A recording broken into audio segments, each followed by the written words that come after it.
Rita, thank you. Good afternoon. We've had a bit of drama from the weather over the last 24 hours. You may not need me to tell you that if you live in central or eastern parts of England, because last night brought some thunder and lightning, some really dramatic scenes actually for our weather watchers, and it looks pretty dramatic on the radar picture as well. This band of rain brought some thunder and lightning for Northern Ireland, but it was the showers and storms that pushed up from the south that really meant business. The lightning strikes numbering into the thousands, a lot of rain in places, and even this morning there were some more thunderstorms that clipped into the southeast corner.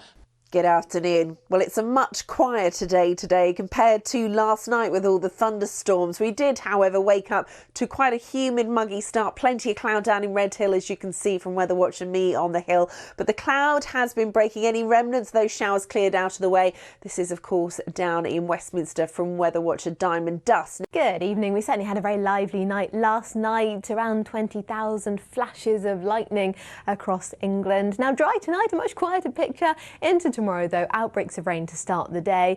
Perhaps some showers for the afternoon, but a brighter story in general. And then I think a reasonable look into the weekend. Come the weekend, though, more in the way of dry weather. A few showers perhaps, but overall some spells of sunshine. So tomorrow morning's rain, good news actually for hay fever sufferers, with levels looking low. As we head into the weekend, though, more in the way of dry and probably bright weather means that those levels return to moderate. Have a good evening. Hello, it's going to be a much quieter night tonight after the storms that we had in the southeast last night. We hit the jackpot today. Sunshine came out far and wide, lots of sunshine. Nothing but fair weather cloud this afternoon here in Kent.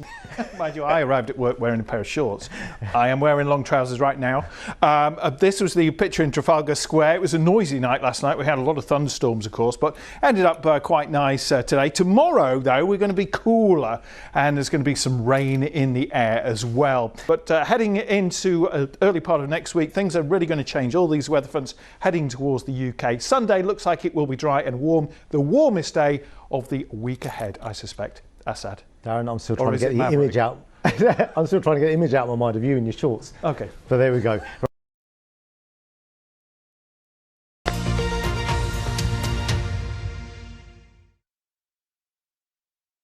Now, there was some spectacular lightning strikes overnight in the south of England as the stormy weather goes on, and there is more to come. It was dramatic. Alex is here. It was actually, and we were just talking in the break actually a little bit about why some of us heard it and some of us didn't. I slept all the way through, I can tell you.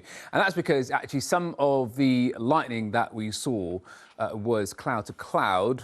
So the cloud kind of cushions the clap. When it's cloud to ground, that's when you get the air expanding and you get to hear the thunder. But this is what happened last night, and you can see quite a rash of heavy showers that were on the thundery side rushing through the southeast, which is why the Met Office issued that warning. In fact, we can take a look at that, well, spectacular light display that we had. This was across the southeast last night, the skies being lit up. As I mentioned before, a lot of the lightning was cloud to cloud, which is why all of us didn't get to hear it.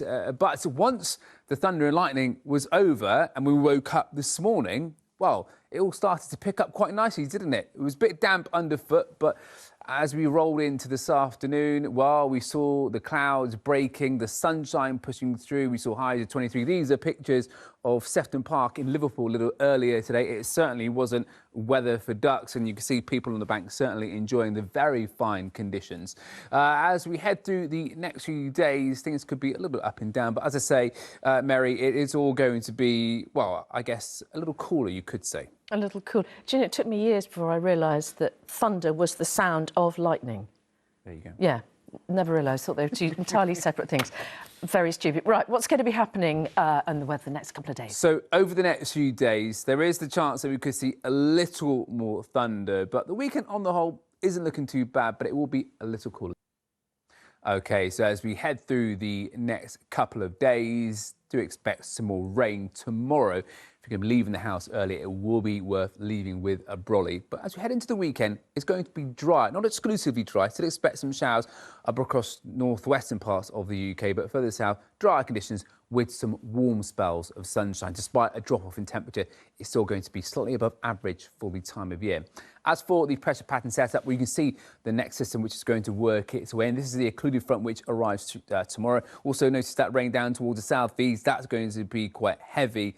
possibly on the thundery side, but I don't think we'll see anywhere near the amount as what we saw in the last 24 hours. In fact, we saw around 30,000 lightning strikes last night.